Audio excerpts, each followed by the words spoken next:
I'm getting behind. Yeah, yeah, we see this all over business right now. People want to do AI things because they think everybody else is doing AI things, and they're going to get less competitive at the at the every company level. And then in the specific giant tech companies, they're like, oh, we have to build the bigger AI, the faster AI, the more whatever capable language model or image generator or decision tool or something, because everybody else is going to get there first, and then we're going to lose, right? And we're pouring infinite resources into these things, like literally, like we have to build new hydroelectric dams to power the inference engines that we want to run. Like this is it's a ridiculous bottomless well of hand wavy future benefits versus like incredible current expenses, right? And incredible current distraction.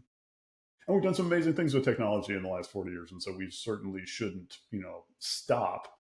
But the sanity check on the purpose is still a little thin, right? There's a lot of companies that are like, oh, we'll figure it out and then it'll help us solve climate change. Nobody's designing an AI to solve climate change. Like that's not what we're doing when you're training a bigger language model, right? So I think that there's the lessons of this movie about deciding what your purpose is and trying to build technology to augment humans, right? Like one of my favorite quotes that I read recently was from this is randomly on the internet, author and video game enthusiast Joanna Massajuska, I believe. I'm not good at Polish last names, but I want AI to do my laundry and dishes so that I can do art and writing, not for AI to do my art and writing so I can do laundry and dishes.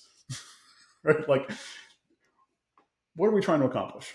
Right? What are we trying to accomplish with the technology we're inventing? And it's really fun to be Tony Stark in the lab and running your experiments and playing with all the cool tech and building your cars and telling your robots what to do, right? But he's not talking to other humans. He's not thinking about his impact on other humans. He doesn't really, at the beginning of this movie, he doesn't have much of a purpose with it other than to do the cool things. And so what he's doing is very large scale invisible harms out of his view screen because he's letting other people make the hard decisions about purpose and deployment, right? And so we can't do that, right?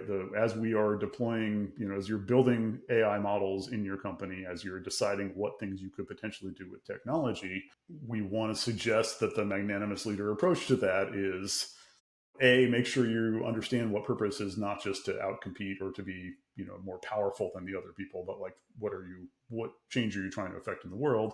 And B, use it to amplify the power of thoughtful human decisions, of thoughtful human actions, and not to supplant it or let them off the hook and then like, oh, well, it's not my fault. I'm sorry. Yeah, I'm sorry you didn't get hired, but like the AI said your resume wasn't very strong. Yeah, I'm sorry I can't offer you that medical help. I'm just a doctor, but the system tells me exactly what I have to do. It's all an automated workflow at this point. Exactly. Yeah, exactly. Oh, yeah, you're not. Yeah, no, we don't cover that medicine for your exact combination of conditions and coverages. Or like, yeah, we're outsourcing a lot of decisions that are having real impact on humans. Efficiency is maybe not the only goal for a lot of those things that we're doing. That's good. Yeah, that's the trend. We kept bringing that one up, that the goal is to evaluate what value we are creating, not just what efficiency we are creating. And AI at this point is primarily an efficiency tool. Mm-hmm. And efficiency, like what we don't need more, like you said, from a art perspective, from a content perspective, the last thing we need is more content currently.